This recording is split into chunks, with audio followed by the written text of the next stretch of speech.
You are looking at Julian's pronunciation guide, where we look at how to pronounce better some of the most mispronounced words in the world, like this other curious word. But how do you say what you're looking for today?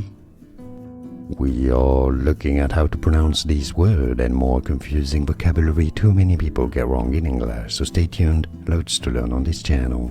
Easier, it's how it's said in British English, while in American English it's more as easier, so E-Z-A, easier, stress on the first syllable, or easier. And now you know, like this video if you found it useful, appreciate the support, it helps a lot, thank you. More videos for you here to learn more correct pronunciations. I'll see you there, thanks for watching. Here are more videos on how to pronounce more confusing words and names too many mispronounced. Like this video if you found it useful, I appreciate your support. I'll see you soon and thanks for watching.